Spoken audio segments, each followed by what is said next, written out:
Okay, welcome everybody back to the Figures and Flippy Shit Wrestling Podcast, where we go over the happenings of the week for WWE and AEW. I'm Chris, this is Susan. So we're just going to jump right in.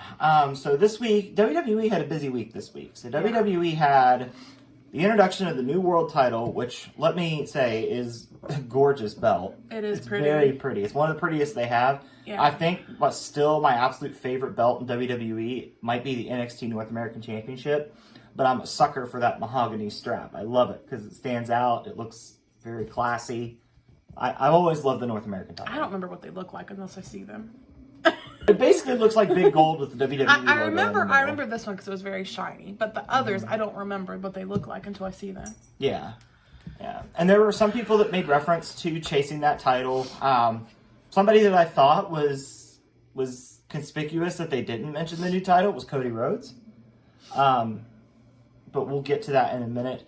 WWE also had NXT's event, Spring Breakin', which was pretty fun. It was. Yeah. NXT is really fun. I can't say it enough. If you want to watch a couple hours of wrestling that's fun and you want to see all kinds of experimental stuff and just stuff that's a little bit different, NXT is a good one to check out. It is. I'll always promote NXT. It doesn't always mesh well with what they do. Yeah, and the stuff that they do doesn't always pan out, but it's fun to watch them try and fun to see them put that effort in to do it. And then, on top of that, WWE had the draft going on, which started on SmackDown. So, big week for WWE, which they needed one, because the past couple weeks, it's definitely felt like they've been on a treadmill. And it's not like, the matches were still on a treadmill. Mm-hmm. Yeah. Yeah. So, we'll go ahead and start with the draft, because there's nothing to update in the world title scene. Roman's MIA. So, the draft started on SmackDown. Roman Reigns was the first overall pick, which I think is actually hilarious, considering the fact that on Raw, Triple H alluded to the fact that Roman's the whole reason a new title was created. Which is bullshit, in my opinion. He has 2 titles. Why create a whole new title? Because you don't want him to lose them. Yeah. Like, there's all kinds of ways that you could have cooked up Roman losing that title. I don't know that anyone would have been good. But you could have had him. They did that to themselves. This is why you do not put the title on somebody for that long. It ruins it. That's only being around for so long. Because they didn't even do that with Brock. It just ruins it. And then, yes, it's great they have a new title, but it's like, you had to create a new title because you weren't willing to take the titles off Roman. Yeah, and it's left Raw without a main event scene for a year. Yeah. Like, it's just whenever... Raw's already terrible for me because I can't sit through the whole 3 hours. Once it gets to about 2 hours, I'm like, oh my God, is this show over yet? Is it? Do I not? You do. You do. I don't do well. My attention span is not there for 3 hours. But then on the other side, but on the first round, we also had Bianca Belair and Becky Lynch. And Cody Rhodes. And Cody Rhodes, yes. Of course, Cody Rhodes. And then Becky Lynch. I get people love Cody Rhodes. But, Seth Rollins isn't eligible yet, is he? No, that's Monday. Okay, because I was going to say, in no world would I have picked Cody Rhodes over Seth Rollins, but that's just me. Well, that's understandable. I think where I started to realize that Rollins is on Monday is when they started drafting Riddle and the Street Profits and those groups. Nothing against them, it's just Seth Rollins is the main event talent. He's probably the best worker the WWE has. But... he's eligible Monday, so we'll see what happens. I imagine since Becky's staying on Raw, he'll stay on Raw because they keep married people together. I'll just go ahead and say, too. I hope that means that Seth wins the new title. I was just getting ready to say that's my pick to win the world title. But, isn't Cody on Raw, too? Yeah, but the fact that Cody didn't mention the title, I feel like Cody's not done with Roman despite the fact being on separate shows. I think they're going to find a way to get those two together again. As long as... I don't want Cody to win the new title, basically, is what I'm getting at. Yeah, because if Cody... part of it. Yeah, because if Cody wins it, then that cheapens his story with Roman, I feel like. No, I just don't want him to have it. I don't care about the storyline. I personally just don't want him to have it. Why? Because then I would much rather have Rollins. I feel like Rollins deserves it more. He's been at WWE forever. And then Cody Rhodes would come in and potentially take it. Yeah. Which I saw that apparently they're going to decide it with a tournament that's going to have SmackDown and Raw people in it. And I saw people up in arms. They were like, oh my God, it's Raw exclusive title. Why is SmackDown competing for it? Easy. Number one, they want to pad out the tournament. And number two, whoever wins it can just go to Raw. And Raw could send somebody to SmackDown. And there you go. Okay, but I kind of side with other people because what's the purpose of making this draft, making it seem so specific, making it seem it's just Raw, and then you include SmackDown again? Do you not have enough talent on Raw to do this alone? I mean, if you want it to be a comprehensive tournament. And, okay, but again, if they didn't have Roman with the 2 freaking belts, they would have their own titles to compete for. Yeah, they would. So, I don't think SmackDown should be in the tournament because it's supposed to be Raw specific. And again, if you're trying to change things around because of Roman, you screwed yourself over on that one. Okay, well, let me approach it from a kayfabe perspective then. You're a person on SmackDown. You see this new world title. There's no bloodline around it. There's no bullshit around it. And you think, well, hell, I'll go for that because I'm not going to deal with Roman and his bullshit. Or you could be like, I'll never beat Roman. He's going on 1,000 days. There's probably some people that feel that way. Which ties back to my theory that you screwed yourself by having him keep the title that long. Yeah. Well, we'll see what happens. I think you just proved my point without actually meaning to. I don't see how I did that, but okay. But me, I just want good wrestling. If the tournament's going to give me some really good matches and some good drama, I don't care who's in it. Put NXT in it for all I care. I'm not going to not watch it. I'm going to enjoy it. I'm just saying my views are that they screwed themselves by not having... It all ties back to Roman, which I've been saying this for weeks. They let Roman get too big. Like, they did that. These are the consequences. Okay, fair enough. Fair enough. Roman is a machine-created monster. I 100% agree. Yes. Yeah. I like Roman. Don't think I don't like Roman. I'm just tired of him being the main person. Yeah. So. I'm wondering if once he loses the titles, because he's definitely going part-time. So he's part-time now. I wonder if, I hope that when he does come back after losing the titles, it's more in a Brock Lesnar now situation where he just picks big fights and doesn't chase titles. But that being said, I 150% could see them putting this new world title on Brock Lesnar. Yeah. I could 100% especially if Brock stays on Raw to continue the feud with Cody Rhodes. Yeah. But here's the thing that I saw. And again, he doesn't deserve it. I like Brock now, but he doesn't deserve a title. He only shows up once in a while. Yeah. There's getting to be a lot more wrestlers like that. Well, that's fine if they want to do that, but don't give them titles. In my opinion, I know it's just me. Everybody, it's like an ass. Everybody has a freaking opinion. But I just feel like if you're going to have a title, you need to be there every show. You need to represent it. You can't, because then it's like that title's being held hostage because nobody can get to it. And that just cheapens it to me. It's not as exciting to me. Roman Reigns, his matches may be great, but it's kind of boring to me because I know he's always going to win it. His best matches are the ones where there's doubt. And the two that I could think of the most where there was doubt was Cody Rhodes and Drew McIntyre at Clash of the Castle. I do feel like Cody Rhodes, as much as I vent about Cody Rhodes having a title, I do feel like he should have beat Roman Reigns. I think he still will. I get that, but he should have done it then. Yeah. I mean, I understand they want to do the whole 1,000-day reign, and that's cool. But if you notice, the only other people that have done that were back in, like, the territory days. Like, when you do the territory days, it's easy to put, the world title on Hulk Hogan for 3 years and you don't notice. When you have 2 weekly shows a week, you notice that the lack of title. Right. And the more they tell me he's on this legendary run, almost 1,000 days, it's like, I'm not impressed. You're bragging like this is this amazing thing, but you're booking it. Like, I'm not impressed. Like, sorry. It's like whenever people point out where WWE pats themselves on the back because the women are busting through the glass ceiling that WWE themselves created. Well, if that's the case, honestly, my notes barely have any women's matches in them because I don't remember anything about the women's matches. So they're really busting through that glass ceiling. What's crazy is Triple H booked the NXT women so well. Like, the NXT women back in the day were the women's division. And now, like, it seems like the forget women them. are so aimless. I literally forget the women. And I am a big women's wrestling fan. I will make one exception. There is somebody that I think has a woman that has been booked really well under Bianca? Triple H. No, not even Bianca. Because Bianca, I think, is starting to get to Roman levels where she's starting to come on too strong. I think she needs to lose her title. Rhea Ripley has been booked absolutely perfect.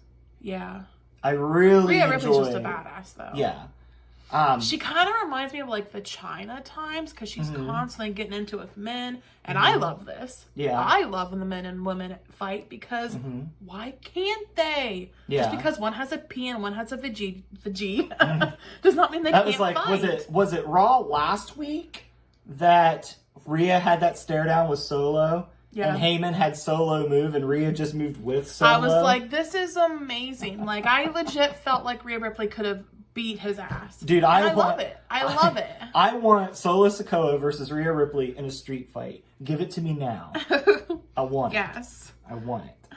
So with the draft, speaking of talking about- Bianca, because you brought her up, Bianca's Raw Women's Champion and going to SmackDown. She really confused me with her little thing she said after. Yeah, because she talked about being She like, was SmackDown talking about Women's Champion walking into automatically. SmackDown Night 1 as your SmackDown's champion, and I was like, no. What about Rhea Ripley? Yeah. See, I think... like, are they just going to switch? Is she going to Raw, and they're just going to switch titles? Because that makes no sense. Just switch it. Yeah. I think, honestly, they should drop the brand name from the women's titles. I think that would help. And then just have one title for all women? No. Because you've mentioned that before. No, Get rid of women's titles. no, I don't. The only one was a tag title, and I wanted to replace it with one. He wants to get rid of it. Booker T said this week that the women should have a mid-card title. You are agreeing with Booker T? That man totally makes no sense on the commentators. I am not taking away any titles. I'm suggesting a swap. Yeah, you're going to lose one tag title belt, but you're going to get the mid-card in its place under my plan. But anyway, rebrand the women's titles, take the show's name out of them. You could have, like, Women's World Champion, Women's Universal Champion. Okay. Done. Yeah. Done.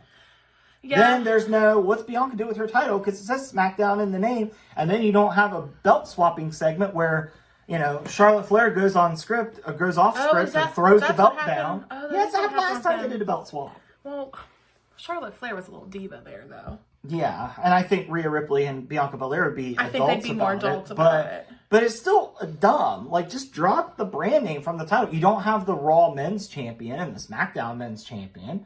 Women's World Champion. Women's Universal Champion. Done. But the women are always treated differently, though. But that would be the easy way, yes? Because then your champion on Raw can get drafted to SmackDown, and it's not a weird, confusing mess. It is. I feel like it was just confusing just because of the way she worded it.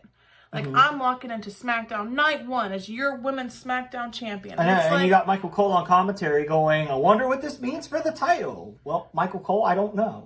I feel like you should know more than Bianca, but because Bianca's not even there, she's in Europe. Well, I mean, by him saying that, it means that there's going to be something's going to happen. Because it did help me, because whenever they said it, I was like, well, what does that mean for Rhea Ripley? And he was just kind of like, him saying that meaning, okay, it's going to be adjusted. That's how I took that. They're just going to swap titles, which is kind of boring. Why did you have to switch? Why didn't you just keep Bianca on Raw? Well, because they want Street Profits to go to SmackDown, I guess. Yeah. But still, it's just like, why not have her lose that title and then she go over? Because she's had it a long time. And Triple H said that the brand split officially goes into effect after Backlash, which a lot of people were like, Shinsuke's fighting on Raw next week and he's a Raw superstar. Triple H specifically said it will go after Backlash because they've already got feuds in place from Backlash with people on different shows. That's a good point, yeah. So it makes sense it's going to go after Backlash. But so maybe all these questions we have. But here's what you could have done to solve this problem. If you would have built Io Sky up as a threat, you could have just had Io Sky beat Bianca at Backlash, and then Bianca goes to SmackDown titleless. Job done. Any part of Damage Control should have been built up as more of a threat. Yeah. Damage Control is kind of a book like Goons. Someone like for Bayley, who Triple H built up to be this amazing. She was one of the 4 horsewomen. You really are booking her like shit. Like, you made her look weak sauce. Speaking of Bayley and weak sauce, did you see that when Bianca was drafted, Bayley tweeted out like a little gif of NSYNC going bye bye bye, and then like a half hour later, Damage Control was drafted to SmackDown. So Bayley's not getting away from Bianca, which I see that. I'm like, oh. I want them to kind of, I would really like, I want Damage Control to break up, though, honestly. Mm-hmm. I like all three of those women, but them together is just not working. See, you could have served that purpose, too, because by building up Io to take the title off Bianca, you could have sent Bianca to SmackDown without a title. You could have had Bayley get mad that she couldn't get the job done, attack Io, boom, Damage Control's broken up. But what if they're still alluding to that? That could still happen at a Backlash type thing because Bayley's the weak link of the three. It makes it like that's like what they've been playing lately. And she thinks of herself first, and she's had to backtrack a few times. So I feel like potentially they could break up at some point. I think they're planting seeds. I think they still will break up. My issue is just Bianca taking a title to another show that's named after a different show. Like, just change the names of the women's titles. So I guess we both had different issues. My issue was Roman Cody titles. Yours is them. But that being said about the draft, Bianca's not the only one taking a belt from another show to a different show. Yeah. SmackDown's actually doing this twice more. Or no, SmackDown and Raw. With NXT people? Yeah, so NXT... Which I was very shocked by who they called up. I wasn't expecting these. So SmackDown drafted Isla Dawn and Alba Fire. Which they need a good... they are a good tag team. If you're going to keep the women's tag titles, build a women's tag division, there you go. Because if you don't watch NXT, you're not going to know who they are. But they're I really like them together. And Alba Fire is a hella good wrestler. Yeah. I don't really know much about Isla Dawn. I've always liked Isla Dawn, even in her NXT UK days, but I think that Alba Fire is the wrestler, and you know what I mean? And and Isla Dawn's more of the gimmick because she's the witch character. I do worry that their gimmick isn't going to be that popular on the main roster because the fans are different. Okay, I see where you're coming from with that. Yeah. But Julia Hart got over. Julia Hart's on AEW though. And that's a different fan base. Yeah, but she still got over. Just going to the shows, you can tell the fan bases are kind of different. Okay, well, I'll make the argument that it was harder for Julia Hart to get over because AEW's fan base is usually more hardcore and more work rate. That is true because Julia Hart... That's true. Yeah. Because Julia Hart was literally just a cheerleader before. Well, not just a cheerleader, but you know what I mean. But and Alba Fire and Isla Dawn can go. That's very true. And Julia Hart is still learning. She's still pretty green. Yeah. So that's okay. That's a good point. Yeah. Did you just agree with me on something? Don't you ruin the moment. I think you might have just agreed with me on something. Don't ruin the moment. Raw drafted Indy Hartwell. Which was also shocking, which she has... her hurt foot. Yeah. So, and I told you last night, this is perfect. Indy can relinquish the title because she's clearly on a broken leg. She can't defend. Which hella good match on her part. If you guys didn't watch it on NXT, where she retained her title recently, it was I saw people complaining at the end, but at the end she had a broken leg. She literally is hurt. You can tell that the women, because in that match was Tiffany Stratton and Roxanne Perez versus Indy Hartwell, and it was all for the NXT Women's Championship. And literally, Tiffany Stratton, she does this really cool moonsault, but the way Indy went down... Her leg bent away, it's not supposed to bend. You could tell, oh, crap. So she, immediately rips off her shoe, and we don't really see her. Yeah. And you could tell the women were, kind of bumbling around, oh, crap. Yeah. What do we do now? Which is to be expected. The woman that was going to win the match is potentially hurt and can't come back. Yeah. So, of course, they're just kind of doing stuff just to make the time go by until they learn more information. You can't fault them for that. Somebody that bitched, go out there and do it better. Yeah. Prove me wrong that it can be done better. You go do it. And here's the thing, too. You take a 3-ingredient recipe, for example. Let's say you wanted cheese stuffed chicken wrapped in bacon for a meal. 3 ingredients. That's the first thing I can think of. 3 ingredients. We're talking food. Listen. Okay. I'm going to explain why the women bumbled around. You have this whole idea in your head. You bought everything at the grocery store to make this meal. It's all you have in your house. This is a very extravagant scenario, but okay. Okay, it's all you have in your house. Okay. You get home and you realize the chicken has mold on it. Oh my God. Now you've got to makeshift another meal. You're going to fumble through it. Hopefully you would notice the mold before you brought it home. Well, I get what you're saying. It's underneath. You wouldn't have known it without it being a package. Okay. But anyway, what I'm saying is the women's match was that way. There was 3 ingredients to it, and one of your ingredients went bad, and you had to modify it. Yeah. I mean, you can tell, like, I am not going to judge them because I can't even walk. So, like, me coming in judging somebody wrestling whenever something like that has changed, I can't judge them for that. I mean, I might make my comments, but I'm not actually judging them because I cannot do better. Like, anybody who I really hate on Braun Strowman, I've made many comments about how I could do his job. I know I could not theoretically do that. I just say it to be facetious. But anyway. That was a good word I used. You use it quite often. But yeah, like I was saying though, with Indy's title, it makes sense where she has the broken leg. She can drop the title, go to the main roster, do her rehab and everything. They can bring her back to the main roster with a vignette. Boom, done. She's good. NXT can move forward with the new title. Although I do feel like... Or new champion, not new title. I do feel though, that of like all the women they could have chosen, I do feel like Indy Hartwell's, she tends to look more green in the ring. But... I don't know. But I get she's the champ, so I get it. But I feel like maybe Roxanne Perez or they should have been picked before I think Roxanne needs to work a little more on her promo game. You think so? Yeah. Her promos are very bland. They have no seasoning on them. She's just, I think that's just her gimmick. She's just that, she's like a Bailey. Like Bailey, pigtail to the side Bailey. She's like that extreme baby face. Like, big fan, like, always wanted to do this, that's why I'm here kind of deal. I think that's just her thing. And I find that boring. But you're more inclined to the heels anyway. I do. For, like, perfect example, I did not like Brok Breakker until he turned heel, and now I love him. We'll talk about Braun. Yes. We'll talk about that Is there anything else you want to talk about with the draft, though? Because I feel like we really dissected this for, like, 20 minutes now. And that's without even mentioning Imperium's going to Raw. Gunther's taking the Intercontinental title and going off, which makes me sad because now the SmackDown announcer won't announce Imperium anymore, and she did it so well. Well, we'll get somebody else to announce it. Mike Rowe won't be able to pack the same punch as Samantha Irvin. Well, Triple H is going to tell her he's going to have to find his Punk voice. Or we can just move Samantha Irvin to Raw.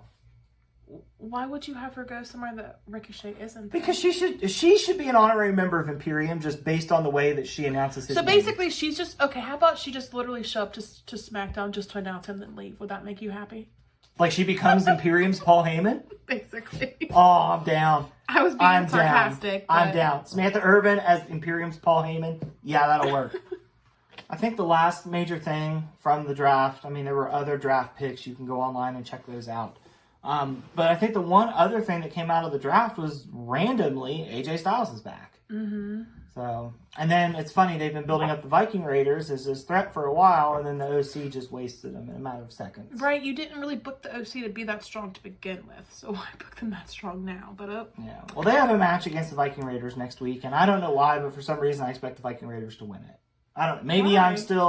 Maybe I'm still thinking somewhere Vince is running this thing. I don't know, but I feel like I just feel like the Viking Raiders are going to win that for some reason because they got so blistered on SmackDown.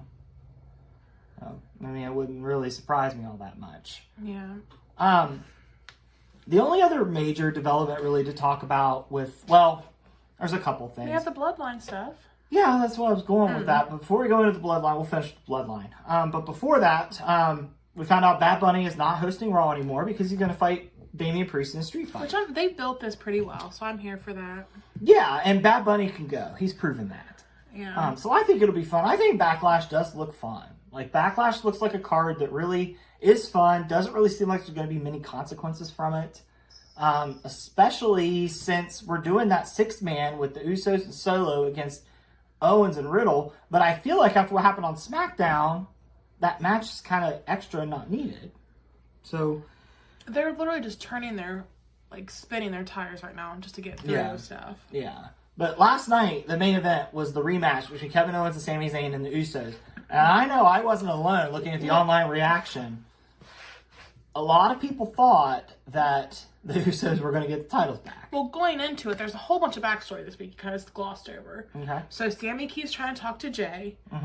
Jay tells Jimmy, or Jimmy finds out somehow, I don't remember how. Jay told him. Jimmy yells at Jay, tells him to leave Sammy alone. He confronts Sammy, tells him to leave Jay alone, like just just stop talking. And Jimmy keeps saying that Kevin Owens is going to turn on Sammy. Kevin Owens kept expressing the same thing. He was like getting frustrated. Why are you talking to the Usos? Like, just leave them alone. Forget about them.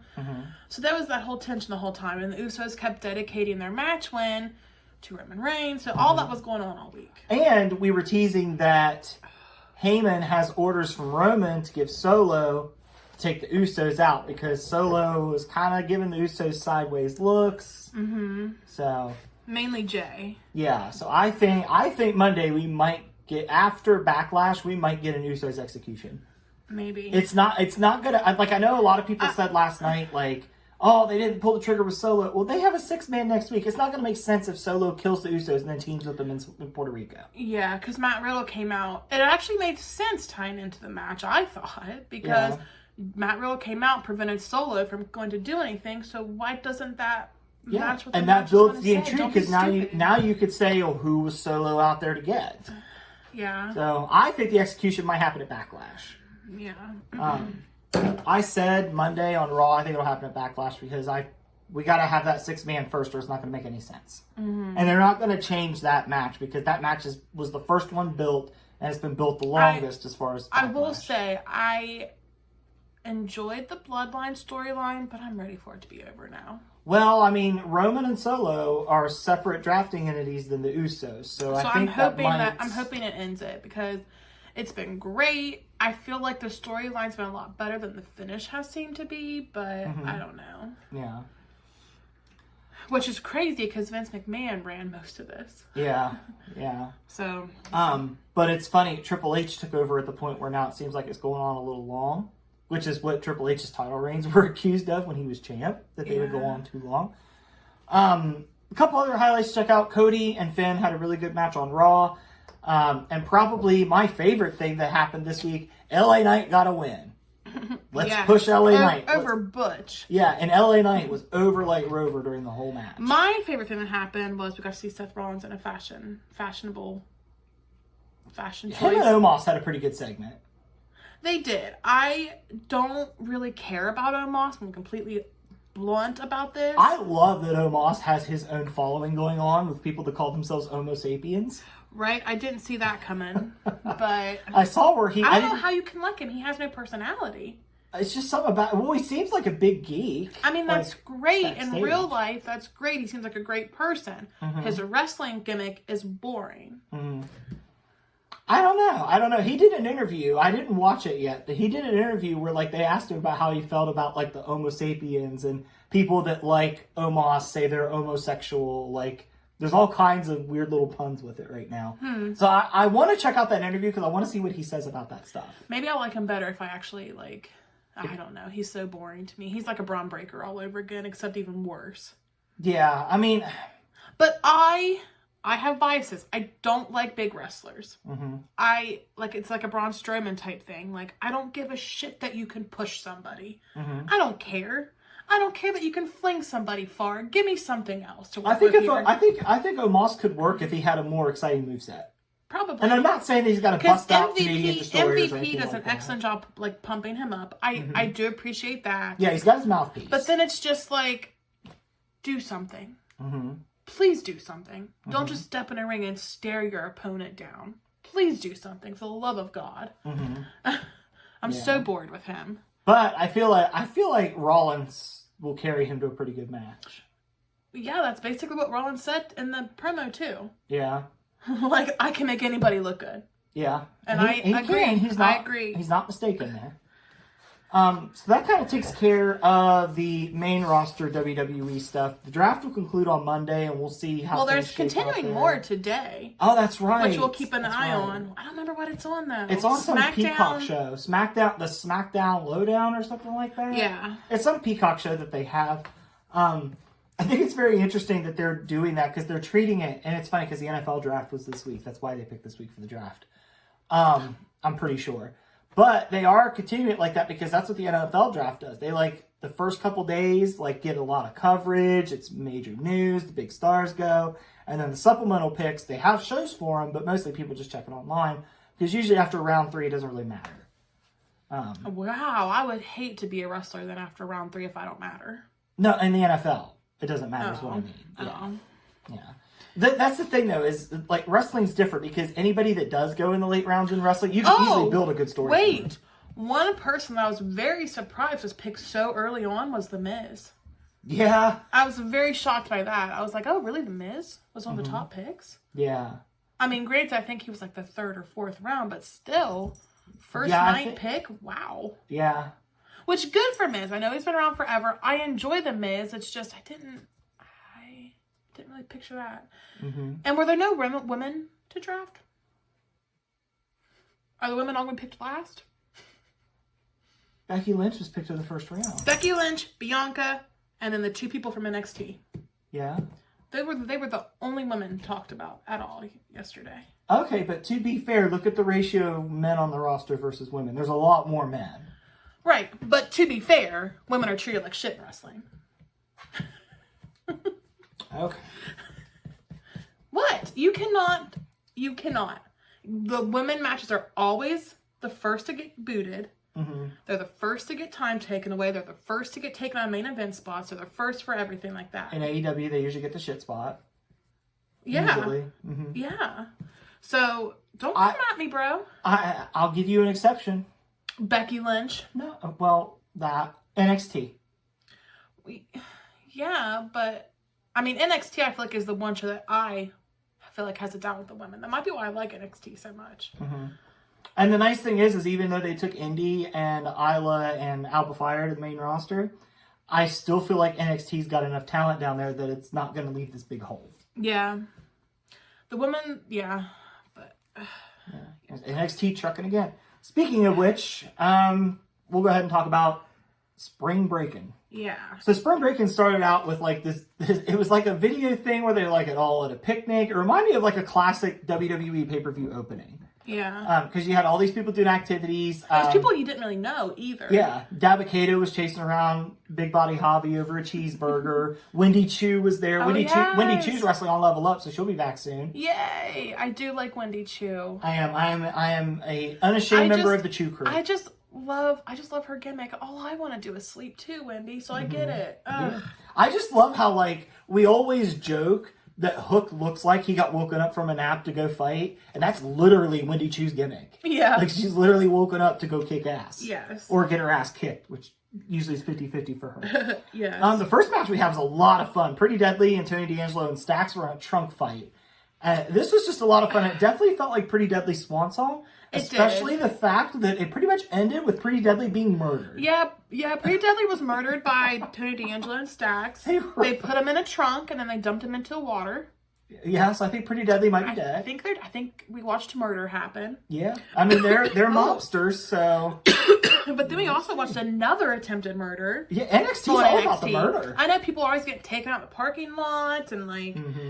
But anytime somebody gets hurt, they go to the parking lot and that's their out. And they always have like NXT Anonymous film it, but NXT Anonymous never helps. No. Like they're literally the epitome of the subreddit. Don't help, just film. Like they're the epitome of it. Yeah. But no, the trunk match was really fun. Dijak did attempt to murder Dragunov with the garage door. I think those two are going to have a really fun match down the road. A lot of people want Dragunov on the main roster because Dragunov was the one that ended Gunther's UK title reign. But from what I've been hearing, the rumblings I've been hearing that's being pitched is that Dragunov would join Imperium.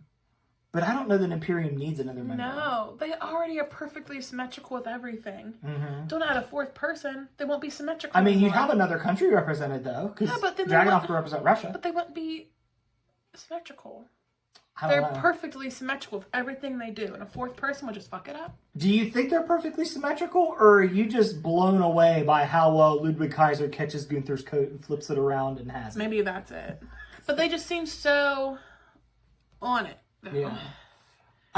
So after that, we had our championship match, and we were talking about Indy getting hurt. I think something happened to Grayson Waller in this match because this match was really good. It was so. It was really good, and Grayson Waller at the end went in to go for his. I think he rolls into the ring and hits a stunner, and he like hit his foot or something, and then the match just ended. Like Carmelo got up, he stood up and Carmella was meant to like kick him, Yeah. but Grayson Waller couldn't even stand up. Yeah, so he totally fell down. Yeah, he totally no-sold the kick to the head because he's having trouble with his foot. Yeah. So hopefully Grayson Waller's okay, because I know he was rumored to go to the main roster, and I think Grayson Waller's main roster ready. Obviously, they don't care about that because Indy Hartwell was called up, and she literally has a boot on her foot. Yeah. So we'll see. But, yeah, it was a great match. It was. After the match, Carmella calls out Brok Breakker. Yeah, which Brok Breakker came out. Brok Breakker broke shit. He literally put Carmella through like the wall door type thing. Okay, we have to elaborate on that. Brok Breakker didn't just put Carmelo Hayes through a wall. Brok Breakker speared Carmelo Hayes into the freaking void in that wall. Like, literally, if you go back and watch the clip, it was... Brok Breakker has the best spear in wrestling. He has the best spear in wrestling. I normally think the spear's an overdone move. Brok Breakker can keep doing it because the way he does it is excellent. People don't look that great. Like, a person that I think is very under-impressive. Is that even a word? A very unimpressive spear is Bobby Lashley. You always call out Bobby Lashley's spear. He looks like a drunken falling into somebody when he does it. It does come off a little awkward. Yeah. A lot of people say Edge's spear looks like he's just giving him a hug. Did it always look like that? It's just because he's getting older now. It's always looked like that. Roman's spear's pretty good, but I think Braun's got it beat because the way Braun hits... Charlotte Flair has a good spear. Her spear's pretty good, yeah. But the way Braun hits that spear, you just snap back. Yeah. And it looked beautiful when he speared Carmelo Hayes through that wall because Carmelo Hayes just disappears. He does, yeah. And Brok Breakker comes back out of the wall, busting the wall as he comes out. And he was like the freaking Kool-Aid man. This is the best version of Brok Breakker. No, just go back and just watch that spear. It's one of the cleanest looking spears I've ever seen. And it looks amazing because he goes through the wall and Braun busts out Braun looks like a certified monster now. He does. He's much more entertaining to me than just the baby face. Because baby face Braun was snooze fest. Yeah, but now... Along with Omos. Now he's a killer. Yeah. He's a killer. So we got more development with Kiana James and Brooks Jensen. So they had a match against... So Kiana and Brooks Jensen had a match against Josh Briggs and Fallon Henley. And... Brooks and Kiana loses the match. And this is after Brooks has completely turned his fellow countrymen, redneck men away. So, and then Kiana tells Brooks after they lose, she never loved him. Yeah. And I do like the touch that despite all that happening and despite their falling out, Josh Briggs was there for his buddy.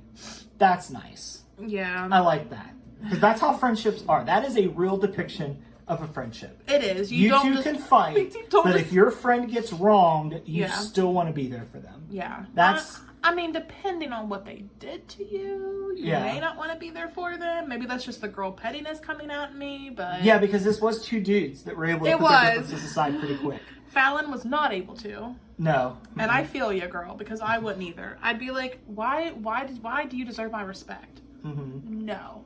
Yeah. NXT also saw the debut of a new guy that kind of had the internet buzzing. Oba Femi. He's a bigger guy, but he wrestled Ora Mensa, and it was a really fun match. Like, when he came out, I was like, oh, this is going to be your standard, jobber, gets their butt kicked by a new talent. But Oba Femi came in. He can go. I think he's going to be a lot of fun to watch develop and see what he does. Yeah. NXT definitely seems to be heading towards having bigger people, but if you bring in the athleticism with them, like with Braun and with what Oba Femi displayed, or I'm okay if you're bigger and you're like a Wardlow because he does stuff, or even like a Powerhouse Hobbs because he does some stuff too. He's not just throwing you. Yeah. If you could bring in if you could bring in these bigger guys and they can go like that, they're going to be interesting and they're going to get over really easily. Yeah, I'm just not. Everybody that you mentioned is really over. Yeah, I don't even really like big beefy wrestlers, and I like them. It's just the boring ones. Yeah, I don't. So you're less Omos, more Wardlow. Right, I don't care that you're tall. I get you're the 7-foot Nigerian prince or something. 7'4" Nigerian giant. Giant is Omos. I get it. I'm not impressed by your height. I don't give a crap how tall you are. Either impress me with your gimmick or impress me with your in-ring skills. That's what gets me. I don't care what you look like. Yeah. I just think it's interesting that we were always talking about, like, we're like, oh man, Omos is squashing another jobber. And then back to back, he's got Lesnar and Rollins. So he's definitely earmarked for big things. Yeah. So we'll maybe see. if they booked him better, I would give a shit about him. But I find it boring whenever jobbers just squashed repeatedly by somebody. That doesn't win me over with them. Yeah, I know it's supposed to establish dominance, but like there's certain times that it's too much. You're doing it too much. It's losing its value. Yeah. But that happens. Wardlow squashed a jobber this week. But more came from it though. True. Yeah. Usually it feeds into an angle. Well, is that a good segue to go to AEW then? Yeah. Yeah, I think so. So WWE this week, Spring Breaking's fun. Definitely check it out. Raw and Dynamite. Raw and SmackDown. Check it out, but it's a lot of repeat matches. So if you miss it, it's not that big of a deal. No, it's not. The Bloodline stuff is still cooking, but it's kind of to the point where it's kind of stale. Like it's getting to that point. Like when I cook pasta and I've left it on for too long, and it starts to get just a little mushy. Yeah. But I think if Solo executes the Usos, that's going to put some life. I saw you do the thumb thing there. Yeah, he'll do. I know. Yeah. I know. But let's go into AEW then. I wish I could address my problems that way, just by grabbing it and going, and then. Right? That'd be nice. I might win more arguments that way. By abusing your wife? You probably shouldn't have said that, you weirdo. Especially somebody like me. Because, I didn't say you. Oh. You just implied it. No. I was going to say, especially to me, because I feel like I could own you. All right, so Dynamite started this week with Orange Cassidy versus Bandito, which I'm fine with. I love Bandito. It was a really fun match. It was. I really thought at one point that Orange was going to lose to Bandito, lose his title. I still think Orange... the international title? Yeah, I still think Orange is losing to Malachi Black. But yeah, overall, I thought it was a pretty good match. I've seen a lot of criticism that Orange Cassidy doesn't sell once he starts getting going in the end. I think that's easily explained in kayfabe that, they get that shot of adrenaline, because the same thing happened to Kevin Owens on SmackDown, where he took like 8 super kicks and then just got really fired up. I think it's I feel like that is just fans bitching to bitch, because Orange Cassidy's always been somebody you either hate or you love. That's true. So, and fans like to bitch. I bitch all the time about stuff. Yeah. You do too. Yeah. So yeah, go check out that match. Orange retained. Like I said, I think we're leading to Orange losing to Malachi Black. I think Bandito was a strange detour, but we did get something out of it because Orange has a friend. Bandito literally just started copying everything that Orange Cassidy did. Yeah, Bandito and Orange Cassidy just started hanging out together through the show, and it ended up paying off later in a match that's going to happen on Dynamite next week. So after that, we got the Pillar stuff going on. So Darby that covers Allin, the international title team. Yeah. Darby Allin basically was trying to ask Jungle Boy for forgiveness because he just did not help at all. He was like, I should have come down from the rafters. Yeah, but you would have gotten there in time, but okay. Yeah. And we were there, Darby. You didn't move. You didn't move a muscle. You didn't move until the show ended. Yes. So we saw you, Darby. But he did ask if Jungle Boy could come out and help him this week against Sammy, because he knows that Jungle Boy was screwed off his match last week against Sammy by MJF. And Darby Allin's not stupid. He was like, it's going to happen to me tonight. Can you please come out and help me? And I think Jungle Boy agreed, right? Yeah. He said, yes, I'll help you or something. Did he agree? I can't remember. No, because he didn't come say out. He just walked away. Yeah. But, yeah, so we had that happen, but then... Do you want to go into the match? Yeah, let's. Okay, because I was with going to WWE, we started going piece by piece again. I want to get back to overall scenes again. Well, so we had that happening, and then we also later we see MJF and Sammy. Their friendship just continues to blossom. This was the one that Sammy gave MJF a vest to match his. Then MJF gave Sammy a scarf. A scarf, yes. Yeah. The Burberry scarf. Yeah, right? that's it. So. That kind of continues on. And then during the match, we had Darby Allin versus Sammy Guevara. Of course, MJF interrupts. The match is just DQ'd. Same thing that happened during It was the Eddie Guerrero special. So basically, MJF had the skateboard. Darby Allin grabbed it. Sammy Guevara acted like he got hit. Yeah. Bryce Remsburg called for the DQ. It's the Eddie Guerrero special. Yeah. But Jungle Boy does not come out to help him. And then we hear like the commentators, we hear Jungle Boy did come out after the match. Yeah, but he didn't come out to help during the match. Though. No, But then he did come out after the match. He's in the ring talking to Darby Allin, and we hear Tony Schiavone like talking through his headpiece to Tony Khan, and Tony Khan was basically like, "Cut the shit, MJF. This is what's going to happen." Yeah, and I love Tony Schiavone because he stands up and he looks at MJF. He goes, "Listen, prick!" Like right, because him and Sammy are over there like celebrating that they won. They're gonna go. They're going to fight each other, and Sammy Guevara is just going to lie down for MJF, all this other stuff, so they're happy.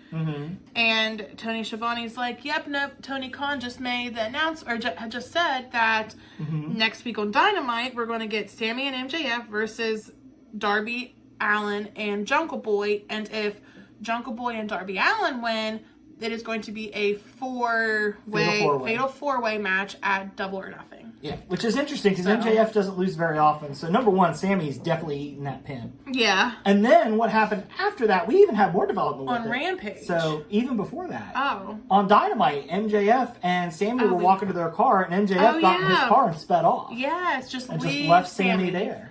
Yes, and then it kind of continues on to Rampage with them as well because Ty Mello comes to Sammy and she's like, "What are you doing? Like, you have always wanted this, and you're just gonna lay down for MJF." She's like, "As your wife," which I was like, "Okay, you pull that wife card. It comes in handy because husbands cannot disagree with wives. That's just not good." So. So basically, she was like, cut the shit, do what you're here to do, don't lie down for MJF, realize he's using you. He doesn't even like you, and you don't like him. So I was like, good for Tamela. That wife came in there with the logic. Yeah, it's like the first time that those two being together has actually worked out. Yes. Like, in a good way. Yes. So Ty knows what's going on. Right. In real life, they're the cutest couple ever. But on the show, everybody hates them. Yeah. Because they make out way too intensely. Yeah. So that covers your world title scene. So the world title scene had a lot of story with it this week. It was a pretty good storyline, honestly. Yeah, it was, and it's nice because this is built differently than any other MJF match. Because usually MJF sets up obstacles, opponent knocks him down. This is a definite wrinkle. It is, yes. That's made it. And you can tell it bugs MJF, bugs him because he literally recruited Sammy Guevara. He is like manipulating however he can. Like it's not his typical. But he always has somebody with him, though, and that's how he gets the job. Well, I guess he didn't really against Bryan Danielson. No. But typically, he has somebody to help get him where he's going. Like William Regal. He's using Sammy this way. He had Wardlow for the longest time. He had Shawn Spears. He always has somebody helping him out, and I think that's what he was trying to do with Sammy Guevara. And Tay Mello was like, no. Yeah. No. We're not doing this. So Ty Mello has watched AEW, confirmed. So the other title scene, the TNT title scene, Wardlow beat a jobber, but that's not the story that we're telling. He's definitely cruising for a feud with Luchasaurus. Well, and Arn Anderson did this promo on him after his match, and he literally said Wardlow was the dynasty of AEW. Yeah. And I'm like, well, he sure hasn't been treated like it, but okay, I'm intrigued. Yeah. And then we hear Christian's music, and listen. If you put Christian's Countdown on that freaking entrance, oh my God. On the screen? Yes. I'm going to get excited because I love Christian, but God damn it, I need to hear a heel promo from him. I need him to like murder people with his words again. Borderline cross that line. Like, I'm here for it. Like, you miss Christian, Jungle Boy, I wish your whole family was dead, Christian. Right, except your mom. Call me. Yeah. I love that. He's like, I don't know. I just love how big of a piece of shit Christian is in kayfabe. But like, I agree with you. I want to hear him start cutting promos again, but at the same time, it gets the job done because Luchasaurus is with him, and Luchasaurus, he's a dinosaur, guys. He can't talk. Yeah, so... but he has, which is so funny because wasn't it for a while his thing was that he was intelligent despite that. He's a chess-playing dinosaur. He won the chess tournament on the Jericho Cruise. Always plays chess. When they announced that, the first thing I thought was, well, Luchasaurus is clearly going to win that. But Luchasaurus, the way he's presented it, he has such a menacing presence. I know, he about just him. like, ow, my back's hurting, man. My neck and back's hurting me. I can't cock my neck the way he does. But he looks like he's just going to just mess your whole day. The way he just stares at you, that dinosaur look. And I just love Luchasaurus. Mm-hmm. I mean, he was on Big Brother. So, like, I love him for that. And he's just a good wrestler that's big. He goes in that category that you like. Yeah, because he just flips and everything else. Mm-hmm. And he's gorgeous. Not Luchasaurus, like, I mean, okay, His mask is cool. I was going to say, not the dinosaur, but, like, Austin, the wrestler, is gorgeous. And it's very, sorry, we were talking about how smart he was, and it's very funny because I learned from Big Brother that, yes, he is very smart, but he's so smart he lacks common sense in situations. So that's, I don't know, I found that funny. I understand that. Yeah. Yeah. So the women for AEW, the women's world title is not really doing anything right now. No. I mean, Jamie Hayter's doing things because it's still that war of the Outcasts versus the Homegrowns with Brok Breakker, Saraya, Tony Storm, and which, I mean, I'm here. I like the Outcasts. Mm-hmm. I'm here for that storyline. Yeah. So, but I just wish we could start getting stories in AEW where, like, and this is a story that doesn't involve the title, but the champ's in it, so the title's not really doing anything. I would love to see scenarios where we have a world title story, a TBS title story, and then non-title stories. I just don't know how. Which I guess we had that with Anna Jay and Julia. They were booked so well, like the title that Jamie Hayter has. Mm-hmm. I don't want her to be booked like a Thunder Rosa. Mm-hmm. But they did so well booking like Tony Storm and Brok Breakker. Like they did so well booking those two women whenever they were the champ. Yeah. But I don't know. I want to see Hayter put on banger matches again, like she did with Riho and it's just and a little frustrating because Brok Breakker is yet again the focus, and she's not even the champ. So like I get that she's like popular, but I don't like her wrestling skills. It like killed me to say that. I don't like her wrestling. I love her gimmick and like the personality she brings with it, but like I don't know. It's like I feel like her wrestling's getting worse. However, we do know she's having worse like back issues. Yeah, so I don't know if that's making it to where her wrestling's it. kind of just getting worse and worse because she just can't move, and she does seem very slow moving now. So I don't know. But I guess what my tangent is that again we're focusing on Brok Breakker, and we shouldn't be. So. Yeah, I just want to see Jamie Hayter put on 4-star matches. I know, she literally, Jamie Hayter hasn't had a bad match. No. So, like, why is the focus on Brok Breakker? Why can't they be more about Jamie Hayter and, like, Brok Breakker be, like, the side piece? Especially since Baker's hurt. Right? Like, let the champion be the focus of this feud and then just let Brok Breakker be on the side. No, I mean, that makes sense. It does make more sense. Yeah, put your person that's going to put banger matches out there, especially when you run a women's division that a lot of people seem to believe is weak. Very green. Yes, and I don't think it's out there actually green. I just don't think they're getting booked right. Yeah, they're not really getting a chance to like show out. No. Because when they do, they usually deliver. Like, yeah. I don't know why I just messed with those. I don't know. But like Jamie Hayter has, I think every title defense she's had has had 4 stars. She's such a good wrestler, and she brings it. So yeah. And any chance I get to hear her theme. Yeah, because her themes. I do want to go party every time I hear her theme song. Yeah, I mean, I want to go party and kick someone's ass every time I hear Jamie Hayter's theme. Yes. So the other women's title, the TBS title, Jade beat Taya. So Jade's streak continues, but the feud's continuing. Yeah, but Jade had to beat Taya with a roll up. Jade doesn't normally win that way. No. So finally, some development. Yes. So, I mean, there's a storyline going there. I personally hope that Jade loses the title to Taya Valkyrie, and then she goes to New Japan. Yeah, like she wants to. Jade wants to do that. It'll help her improve her wrestling. Yeah, she's working with Bryan Danielson, but she needs to wrestle. So get her to New Japan like she wants to do. Get her that experience. She'll come back, and then then you'll want to showcase her. Plus, send her to New Japan because I just want to see the build for Mercedes Moné versus Jade Cargill. I want to see the build.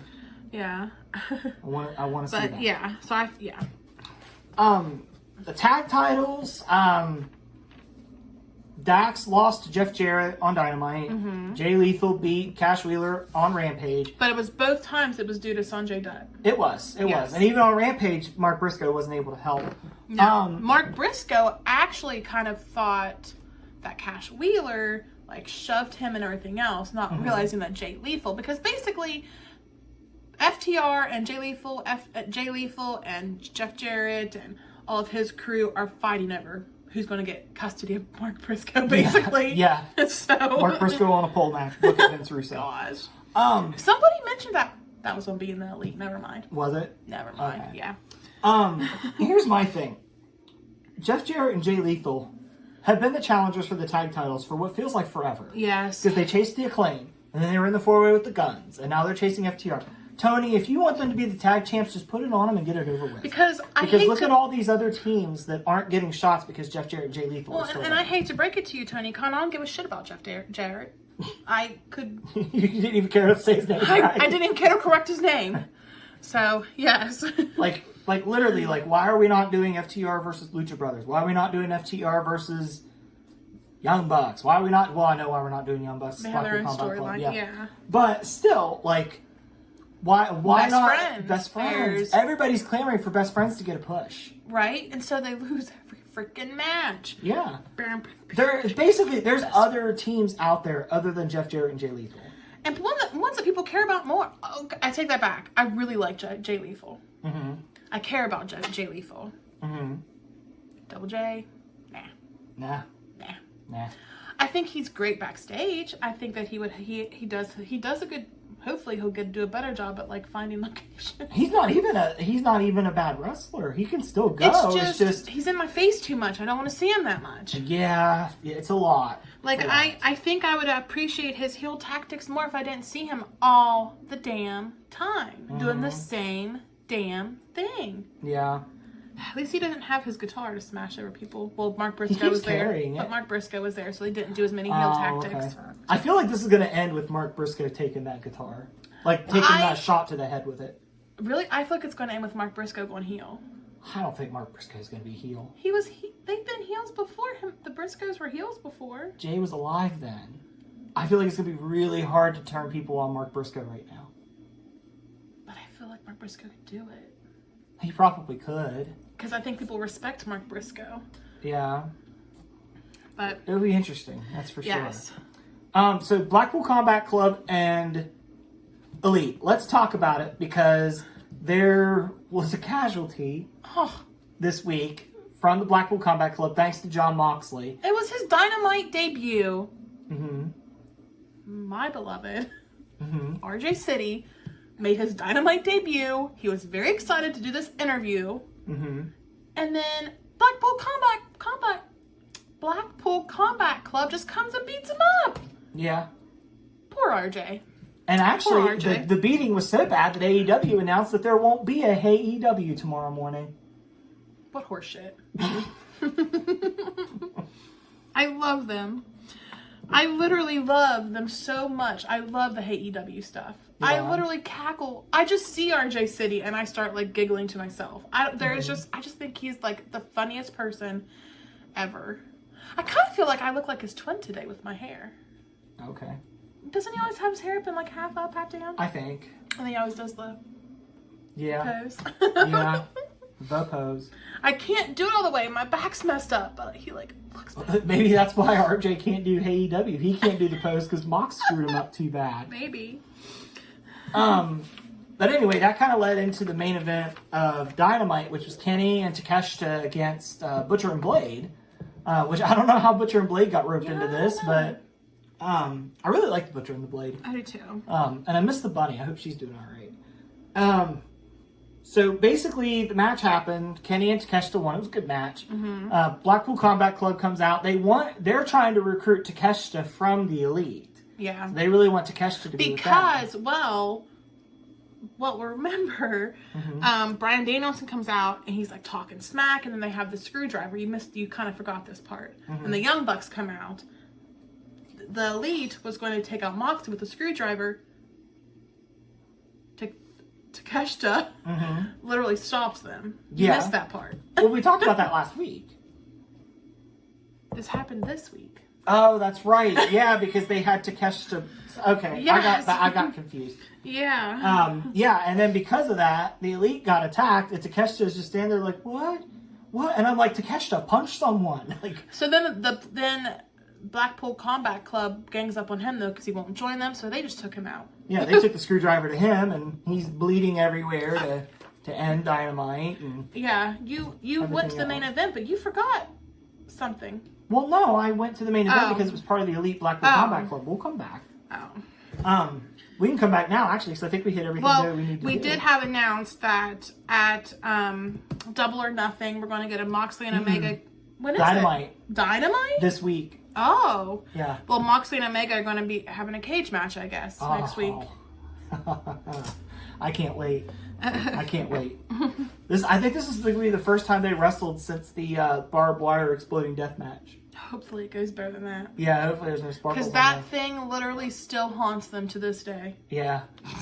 Poor Eddie Kingston, man. He's wrapped up in it too. And, man, I miss Eddie Kingston on AEW. I know he's on Ring of Honor, but I don't have time to watch Ring of Honor. Just bring Eddie back to the stuff I have time to watch. I don't even know how we're going to have time to watch this new AEW show coming up in June. Yeah, so I think the last thing to talk about with AEW is the... well, the last thing for Dynamite.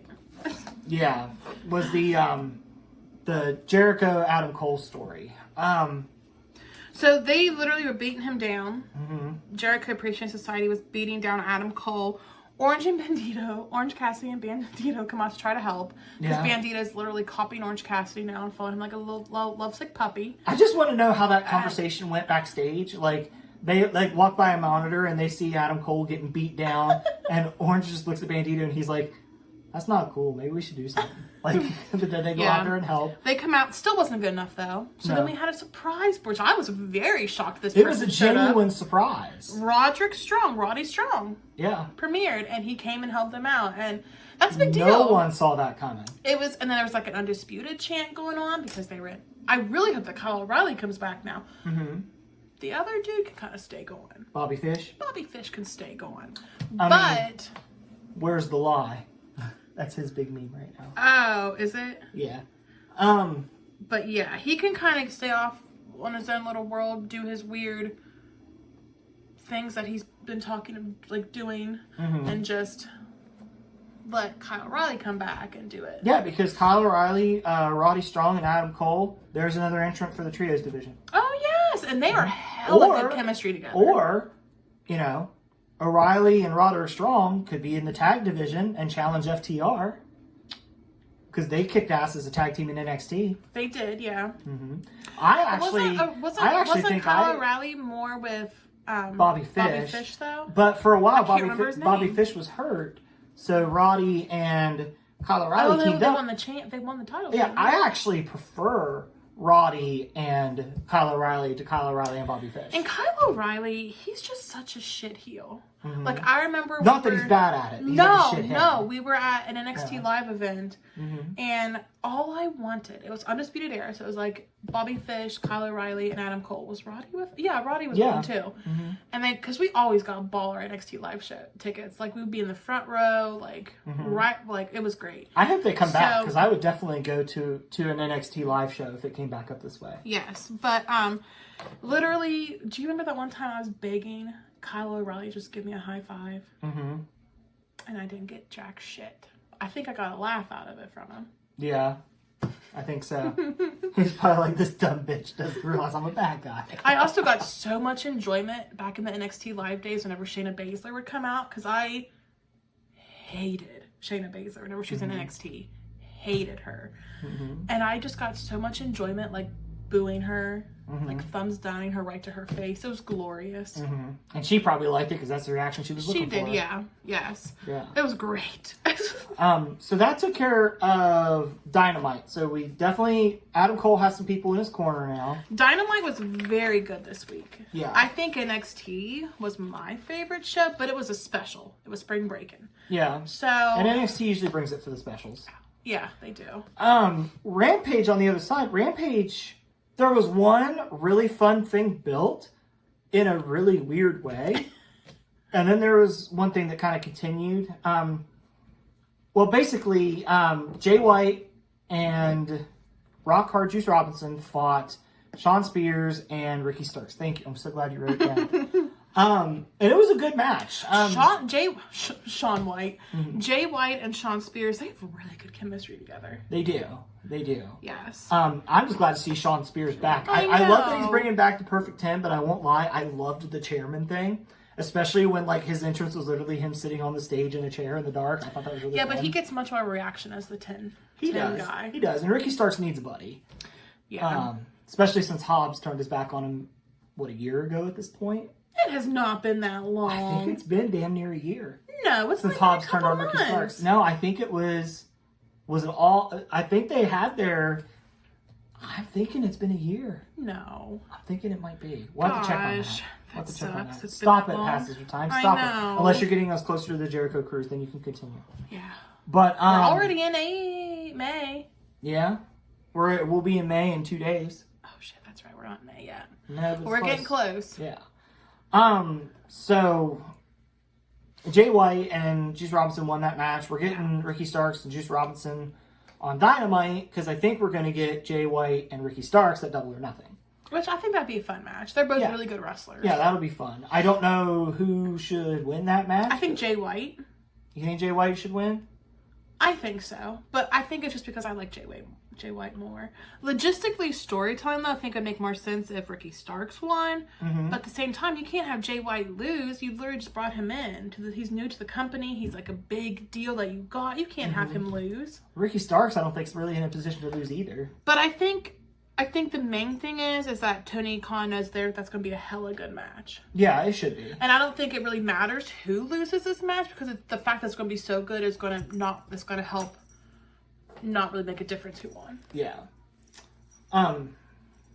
Before we go into the last thing that was built up weirdly, the main event, Keith Lee and Dustin Rhodes were not the main event. I am wrong. No. But they fought like a jobber squad. They're still feuding with Swerve. But it was funny because Dustin Rhodes, I think, hit a clothesline in that match, and that was it. I think he literally clotheslined somebody over the top rope, and that was all Dustin Rhodes did. He did more. I don't think he did. He never got tagged in. He did more. He did that move where he drops down to his knees and hits him. He was running around. He did more than just that. Okay, well, he was never legal. He never got tagged in. I mean, but he's literally at that age where he shouldn't really get a lot of focus on him. True. He should literally be like a support guy there, which is kind of what he did. Yeah, I feel like he did his job perfectly. Yeah, he did. He's definitely... He was a nostalgic pop, and he was like with the younger talent. Yeah. That's what I feel like. No, I agree because the story is Keith Lee and Swerve. He's just there to help Keith Lee. Yeah, so They're going to have to find more friends, though, because Swerve has growing. Quite the posse now. Yeah. I was going to say Jack Black. Who was oh my god, the big guy, Brian Cage. He's got Brian Cage, Prince Nana, and the Gates of Agony. Yeah.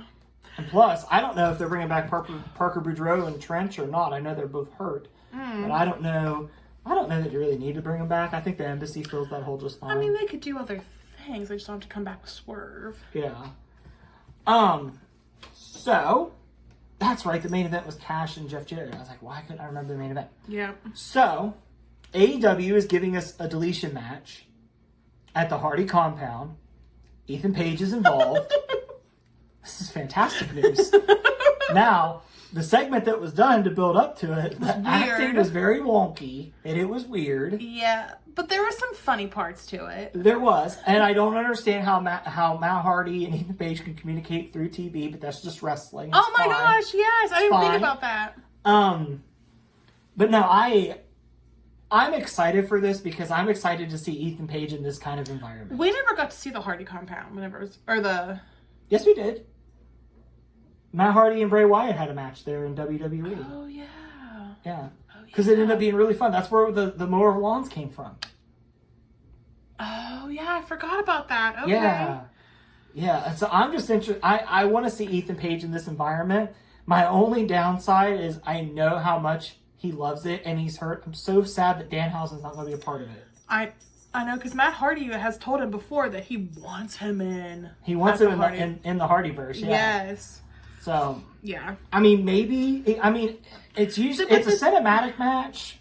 I like cinematic matches. Yeah, it's a cinematic match, and yes, Danhausen's hurt, but maybe Danhausen can make an appearance. But at the same time, he's not involved in this story. I mean, why would he have to make an appearance? I don't understand. Just because that's something that Matt Hardy wants, and I'm sure Danhausen would like to do. I'm sure not in this storyline. He's not even involved. No. What? It would have made more sense a few months ago when Ethan Page squashed him. Yeah. Then it would have made more sense. Yes. But yeah, so that's going to be fun. I'm looking forward to that. Did you say that it all started because Isaiah Cassidy was kidnapped? No, I forgot to mention that. The firm kidnapped him, and Stokely Hathaway had this line. And I was like, man, being an adult, that line was just, that's cold. That's cold. Mm-hmm. He told Matt Hardy that he was going to go and turn on every single light so his electric bill went higher. Yeah. And I was like, damn, that is harsh. Stoke, that's cold. Like, being an adult that has to pay freaking bills, God bless it, that is harsh. Dude, I kind of love Stokely Hathaway. I do too. He's like very subtly, I don't know, I like him. He's so ridiculous. He is. And it's funny because he started out so serious when he was with Jade Cargill, when he was all business. Oh yeah, I forgot he was with her. Now he's goofy and like, I don't know. He rocks in corners and like. I don't know what the firm was supposed to be out of the gate, but this is fun. It is. Like, maybe acting get a little bit better. Yeah. But yeah. It wasn't terrible though. And I just love how like whenever Isaiah Cassidy got chokeslammed off of the scaffolding that they were on, like Matt Hardy took Jeff and he's like, let's go find those sons of bitches. Sons of bitches. Sons of bitches or something. He said it wrong and that just made it funnier. And I think he said like son of a bitches or something. Sons of a bitches or something. It was wrong, however he said it. It cracked me up. But it was funny how he Matt just Hardy stormed off. And then Hook is just Hook talked. Yeah, Hook was just like, what did he say? He was like, firm about to be deleted or something like that. So, but it was a fun week of wrestling. That was fun, yeah. So I think that's going to do it for this week. Like you said, real fun week of wrestling. Yes. NXT brought it. Yes. Dynamite was really fun. Yes. AEW's gearing up toward Double or Nothing at the end of the month. Which is their WrestleMania, right? I believe that's how it's set up. I think so. I think Double or Nothing is their WrestleMania and All Out's their SummerSlam, but I wouldn't swear to it.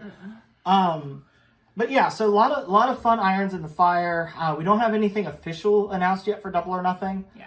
But we'll get there. AEW usually tends to announce its matches a little later. Yeah. Which makes sense. Yeah. WWE, with the draft, we're going to see what's going to come out of there. We have Backlash next Saturday, so we'll be live streaming that next Saturday night. So that'll be fun. Yeah, lots of wrestling out there. Like we said, almost too much wrestling at this point. Because we're still... Who's the evil man that's on... Austin Powers. Dr. Evil? I kept wanting to say Evil Uno. No. I'm like Dr. Evil petting my evil cat. And if you know this cat, she can be kind of evil. That actually started in a James Bond movie, but...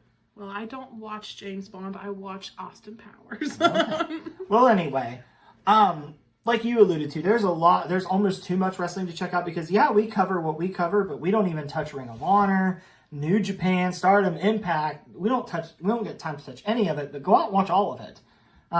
It's probably one of the best times to be a wrestling fan, especially with the internet and having so much access to all the wrestling out there. So the only thing that sucks about being a wrestling fan are the wrestling fans.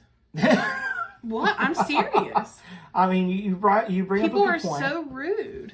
Yeah. In the wrestling world or wrestling fan world. Yeah. But it can be for sure. For yes. sure. But yeah, so definitely go out, check out whatever wrestling you want to check out. You know, the nice thing is if there's something that doesn't work for you, if you don't like AEW's acrobatic Cirque du Soleil style, if you think that's all they do, you can go check out New Japan, or you can check out Impact, or if WWE and AEW are too mainstream for you, you can go check out the other stuff. Yeah. Basically, like, I don't know, man. I just basically check out wrestling because it's awesome. Yeah, wrestling's the best. Long story short, check out wrestling because it's awesome. It's the absolute best because you can always find something. If the one you're watching's not working for you, there's always hundreds of other options. You know, wrestling's a community. That's why there's so much of it out there, and everybody should just be nice to each other, enjoy it. We all have this thing in common that we love, enjoy it. Yeah. Did you say there's a pay-per-view next week? There is a pay-per-view next Saturday. Isn't that when we're going to that indie show? I don't believe so. Oh, okay, it's a week after. No, it's a week from Saturday. The indie show's the week after. Okay. Yeah. So we'll be back next week with our episode for This Week in Wrestling. We're doing our live stream for Backlash. We also have an indie show that we're going to check out Rise the of following Wrestling. week. Yeah, so that'll be interesting. There's no like big names announced for it. It's just a small indie show that we're going to go check out. Because you have people literally like killing themselves to get attention because their goal was to move up for most of them. So it's good. Yeah, so that'll be fun. I'm looking forward to that. And then of course in June we have Toy Hio. So lots of fun stuff coming up. Yes. So, you know, if you like what you're hearing, like, subscribe, comment, share it with your friends. If you're on YouTube, subscribe to the channel. If you're on Spotify, subscribe. Spotify goes up on Saturday, YouTube on Sundays. Or anywhere you listen to it. Does not just Spotify. That's true. Yeah, anywhere that you want to listen, it's there. But we will see you guys next week. Yes. Later. If you like that video, like, subscribe, and comment to the Figures and Flippy Shit Wrestling Podcast. Oh, yeah!